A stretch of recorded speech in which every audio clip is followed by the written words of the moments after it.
Okay, so now let's get into some delusional director news, and let's talk about Andy Muschietti, who is speaking out about The Flash and why he believes that the film flopped at the box office. And I saw that this was trending on Twitter. Robert also sent this to me yesterday, but I saw it was trending all over Twitter, and I was like, "Chill." They were going in. Even today, they were going in still. So The Flash, was, or maybe y'all don't know, was made on a budget of $200 million. However, it bombed at the box office, and Andy Muschietti, who directed the film, is explaining in his delusional mind as to why the movie flopped. So The Fastest Man Alive wasn't a runaway hit with audiences, especially women. That's according to The Flash director, Andy Muschietti, who says in a new interview that his DC film flopped in part because it failed to draw an audience of all four quadrants: older men, older women, younger men, and younger women. So, the film starred Ezra Miller as the Scarlet Speedster, Barry Allen, opposite Michael Keaton's Batman, and it ended its 9-week run in theaters with just $266 million at the global box office when it opened in the summer of 2023. Now, that is bad, because if your budget is $200 million and worldwide you only gross $266 million, that means it made back $66 over its, or $66 million over, I said $66. $66 million more over the budget. So it made its budget back, but as far as like the marketing and everything else, it didn't make, because how much money did they put into the marketing for this film? Plus all the other things that y'all got to pay back. So yeah, it's a dud. Like I can understand if your movie has a budget of $200 million. I would think that the expected gross, they would expect like for it to at least be a box office hit. It's got to at least clear. I would go 500-600 million. Maybe you could even push for a good 700. So that would be considered a big hit if the budget was $200 million. But yeah, the movie bombed, and so they said The Flash failed among all other reasons because it wasn't a movie that appealed to all four quadrants. It failed at that. This is what he told Radio 2's La Burrera de Causo show. And this is probably that same podcast that he was on the other day, where he was spilling tea about all the other stuff that he was talking about in regards of like him not, I guess, communicating. He and oh my God, James Gunn not communicating on the status of The Brave and the Bold and all that other stuff. So it's like a lot more stuff is coming out about this. So he says, when you spend $200 million making a movie, Warner Brothers wants to bring even your grandmother to the theaters. So now, according to ComScore's post-track exit polling, which reports audience demographics, The Flash's first Thursday night screening pulled in 47% men over 25, 29% men under 25, and 17% women over 25, and just 7% women under 25. And this is according to Deadline. I wonder, how do they accumulate all this? Because most people, when they buy movie tickets, with me, when I buy movie tickets, I go on, I go through AMC, and then I just go in and I just look up the seats, the movie, all other stuff, and put that through that. So I don't know how they track all of this, the demographics. So they said the film went on to receive a B cinema score from opening night moviegoers and a 77% from post-track exits, with 59% of audiences giving it a recommend. Now, in an opening weekend postmortem, Deadline reported that the male-heavy Flash failed to pull in as many women as 2017's Wonder Woman, the first female-led movie from DC Films, or 2018's billion-grossing Aquaman, starring a frequently shirtless Jason Momoa in the title role, compared to the Flash's 17% from women over 25 and 7% from women under 25. Aquaman received 84% approval from the female 25 plus demographic, and it was more popular with moms than dads at 91% approval versus 85%. So they said that I found in private conversations that a lot of people just don't care about the Flash as a character. This is what he told La Bolera del Coso. Now, particularly the two female quadrants, all of that is just the wind going against the film, I've learned. Well, he said in private conversations that a lot of people just didn't care about the Flash as a character. I'm like, who did you talk to? Because I don't necessarily know if that's true. But let's continue. So they said while The Flash placed first in its opening weekend with 55 million, pulling ahead of Pixar's animated Elemental, which brought in 29.6 million, it dropped to third place in its second week with 15.1 million, behind the leggy Elemental's 18.4 million, as Sony's animated Spider-Man Across the Spider-Verse swung back to number one in its fourth weekend. Now, what's going on with that movie? Because I've been hearing a lot of delays with that. The sequel to Spider-Man Across the Spider-Verse. We're supposed to be getting another one. So Flash's second weekend was just a hair above the female skewing No Hard Feelings, the R-rated Jennifer Lawrence comedy, which came in fourth place with 15 million. Now, by its second weekend, the Sony comedy 7.8 million outpaced the Flash's 5.2 million, a 65% plunge in its third week in theaters, and Flash fell behind Disney's live action The Little Mermaid in its sixth week. So I don't think. I think this is a BS argument that he's trying to make, because he's sitting up here saying that the movie failed because they couldn't get the four quadrants. And I'm like, older men, older women, younger women. Wouldn't that be all the demographics? Because who else is going to the movies to see the Flash? Little kids, that's it. And they were saying that nobody cares about the Flash as a character. I don't agree with that either, because here's the thing. If that was the case, then how come the Flash over on the CW was a huge hit?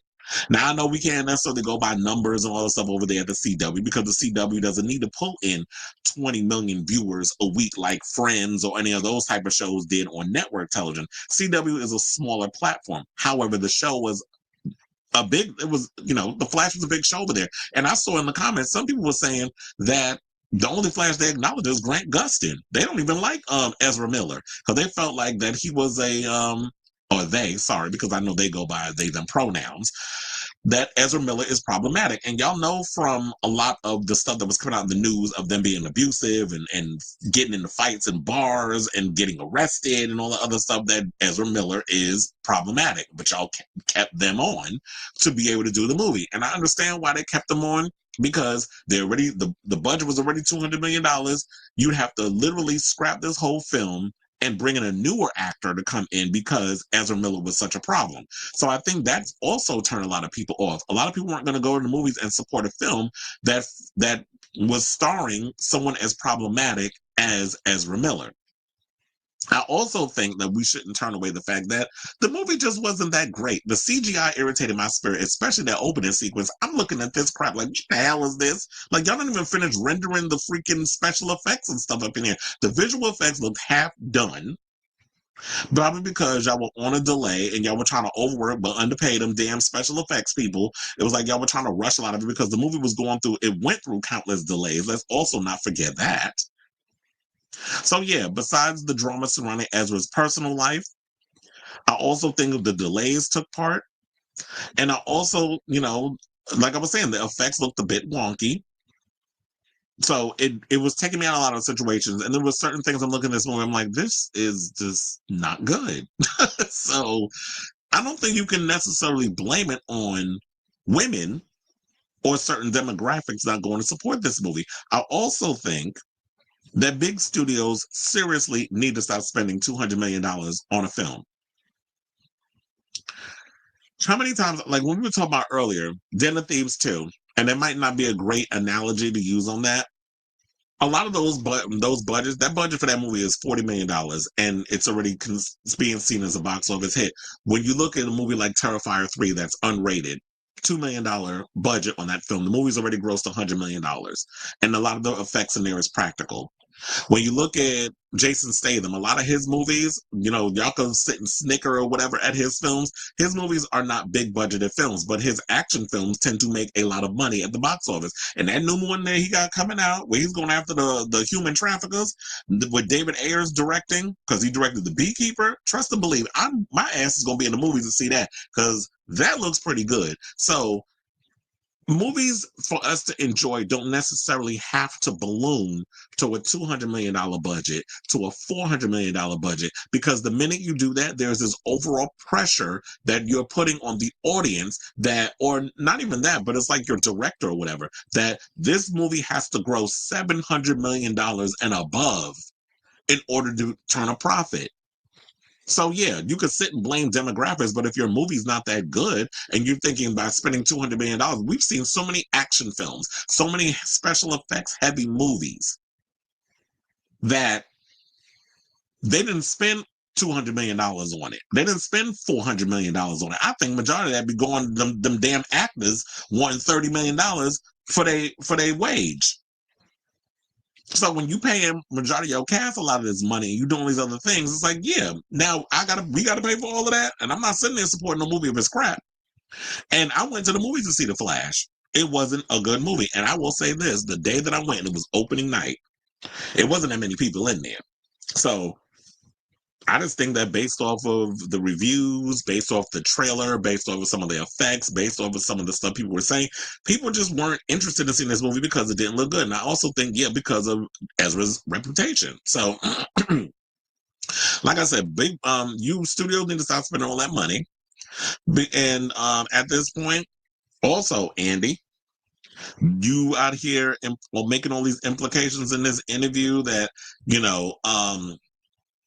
there's been miscommunication between you and James Gunn regarding the status of The Brave and the Bold.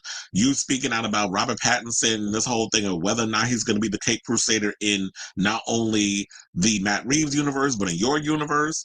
And all this behind the scenes tea, you spill it, and then you sitting there pointing the finger at the fans for why The Flash was a flop.